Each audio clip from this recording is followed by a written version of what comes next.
ಅಂತ ಆಹ್ವಾನ Pradeep township D K Shivakumar ಅಲ್ಲಿ ಹೋಗಿದ್ದಾರೆ ಸರ್. ಎಚ್ ಡಿ ಕುಮಾರಸ್ವಾಮಿ ಅವರು ಹೋಗಿದ್ದಾರೆ. ಸಿಎಂ ಹೋಗ್ತಾರಾ ಅಥವಾ ಹೇಗೆ ಏನು ಒಂಥರ ಹಾಸ್ಯಾಸ್ಪದ. ಈಗ ಸಿಎಂ ಒಪ್ಕೊಂಡಿದ್ರೆ ಹೋಗ್ಬೇಕು, ಸಿಎಂ ಒಪ್ಕೊಳ್ತಿದ್ರೆ ಹೋಗವ್ರೆ ಅಂದ್ರೆ ನಾಟಕಾಡಕ್ಕೆ ಹೋಗವ್ರೆ ಅಂತ ಆಯ್ತದೆ. ಸರ್, ವಿಧಾನಸೌಧದಲ್ಲಿ ಚರ್ಚೆ ಮಾಡೋದು ಏನು ಇಲ್ಲ, ಬೈರ್ಮಂಗ್ಲಕ್ಕೆ ಬನ್ನಿ, ಅಲ್ಲೇ ಚರ್ಚೆ ಮಾಡೋಣ. ಯಾಕಂದ್ರೆ ಅಲ್ಲೇ ಬೈರ್ಮಂಗಲದಲ್ಲಿ ಏನ್ ಚರ್ಚೆ ಮಾಡ್ಬೋದೋ ವಿಧಾನಸೌಧದಲ್ಲೂ ಅದೇ ಚರ್ಚೆ ಮಾಡೋದು. ಎರಡು ವ್ಯತ್ಯಾಸ ಏನಿಲ್ಲ.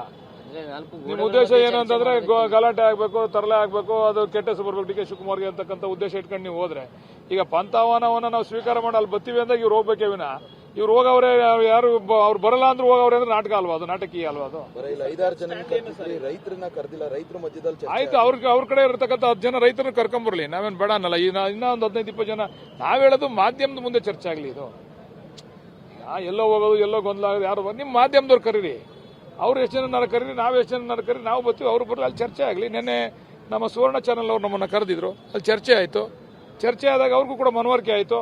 ಇದು ಯಾರ್ಯಾರು ಇದರಿಂದ ಬಾಲಿಶವಾದಂಥ ತೀರ್ಮಾನಗಳನ್ನ ತಗೊಂಡವ್ರೆ ಏನು ಅಂತೇಳಿ ಅವರು ಕೂಡ ಅದನ್ನ ಸಾಧಕ ಬಾಧಕನ ಅವ್ರಿಗೂ ಕೂಡ ಮನವರಿಕೆ ಆಯ್ತು. ಅವ್ರಿಗೂ ಕೂಡ ಚರ್ಚೆ ಎಲ್ಲೇ ಆದ್ರೂ ಹೇಗೆ ಆದ್ರೂ ಒಂದು ಚರ್ಚೆ ಆಗುತ್ತೆ ಬಹಿರಂಗವಾಗಿ ಅಂತ ಜನ ಕುತೂಹಲದಿಂದ ಕಾಯ್ತಾ ಇದ್ದಾರೆ. ಬಹಿರಂಗ ಚರ್ಚೆಗೆ ಅವಕಾಶ ಕೊಡೋಕ್ಕಾಗಲ್ಲ ಸರ್. ಈಗ ನಾವು ಬೇಕಾದ್ರೆ ಬಹಿರಂಗ ಚರ್ಚೆ ಮಾಡಬಹುದು, ಅವ್ರಗಳ ಲೀಡರ್ಗಳು ಬಂದಾಗ ಕಾರ್ಯಕರ್ತರು ಗುಂಪಿಸಿರ್ತಾರೆ, ಸುಮ್ಮನೆ ಗೊಂದಲ ಆಗ್ತದೆ. ಪ್ರಯತ್ನ ಒಟ್ಟಿನಲ್ಲಿ ಆಗ್ತಾ ಇದೆಯಾ? ಯಾಕಂದ್ರೆ ಇರ್ಬೋದು, ಅದು ಅವ್ರವ್ರು ಅನ್ಕೊಂಡ್ರೆ ಅದು ಏನ್ ಮಾಡಕ್ಕಾಗಲ್ಲ.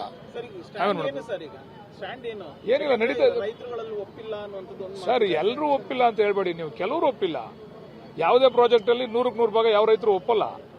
ಅದ್ರಲ್ಲಿ ಪರ್ಸೆಂಟೇಜ್ ಎಷ್ಟು ಅಂತ ನೋಡಿ. ಈಗ ನಾವು 3 ಹಳ್ಳಿಗಳನ್ನ ಅಂತಿಮ ಅಧಿಸೂಚನೆಯನ್ನ ಹೊರಡಿಸ್ತೋ, ನಾವು ನೋಡೋಣ ಪ್ರಾಯೋಗಿಕವಾಗಿ ಏನಾಗ್ತದೆ ಅಂತ ಹೇಳಿ. 85% ಜನ ನಾವು ತಗೊಂತೀವಿ, ದುಡ್ಡನ್ನ ಶೇರ್ ಅನ್ನು ತಗೋತೀವಿ ಅಂತ ಒಪ್ಪಿಗೆ ಕೊಟ್ಟವ್ರೆ.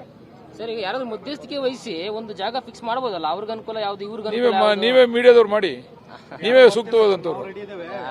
ನಾವು ಬರ್ತೀವಿ, ನೀವು ಕರೆದ ಕಡೆ ಎಲ್ಲ ನಾವು ಬರ್ತಾ ಇದೀವಲ್ಲ ಈಗ. ಸರ್, ಎಲ್ಲಿ ಈಗ ಅಲ್ಲಿ ಗೊಂದಲ ಆಗೋ ಜಾಗಕ್ಕೆ ಹೋಗ್ಬೇಕಾ ಸರ್, ಗಲಾಟೆ ಆಗೋ ಜಾಗಕ್ಕೆ ಹೋಗ್ಬೇಕಾ ಸರ್? ನಾಳೆ ಕೆಟ್ಟ ಹೆಸರು ಯಾರಿಗೆ ಗೊತ್ತಿದೆ ಸರ್?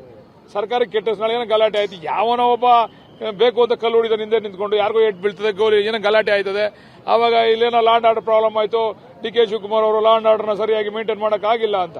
ಈಗ ಯಾರಾದ್ರೂ ಒಬ್ಬ ಪಾಂತಾಹ್ವಾನವನ್ನ ಕೊಟ್ಟ ಮೇಲೆ ಅದನ್ನ ಒಪ್ಕೊಂಡ್ರೆ ಹೋಗಿ ಅಲ್ಲಿ ಕೂತ್ಕೋಬೇಕು. ನಾವು ಒಪ್ಕೊಳ್ದೇನೆ ಹೋಗಿ ನಾನು ಕೂತ್ಕೋತೀನಿ ಅಂದ್ರೆ ಅದೊಂಥರ ಬಾಲಿಶ ವರ್ತನೆ ಸರ್. ಅದು ಅಂತ ಆಹ್ವಾನ Pradeep township D K Shivakumar ಅಲ್ಲಿ ಹೋಗಿದ್ದಾರೆ ಸರ್.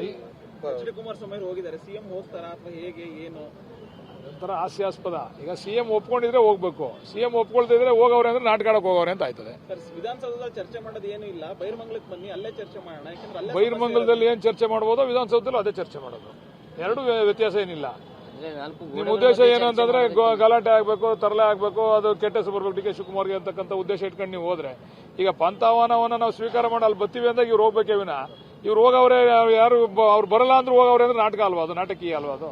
5-6 ಜನ ರೈತರನ್ನ ಕರೆದಿಲ್ಲ, ರೈತರ ಮಧ್ಯದಲ್ಲಿ ಆಯ್ತು, ಅವ್ರ ಕಡೆ ಇರತಕ್ಕಂಥ 10 ಜನ ರೈತರನ್ನ ಕರ್ಕೊಂಬರ್ಲಿ, ನಾವೇನ್ ಬೇಡ ಅನ್ನಲ್ಲ. ಇನ್ನ ಒಂದು 15-20 ಜನ ನಾವ್ ಹೇಳೋದು ಮಾಧ್ಯಮದ ಮುಂದೆ ಚರ್ಚೆ ಆಗ್ಲಿ. ಇದು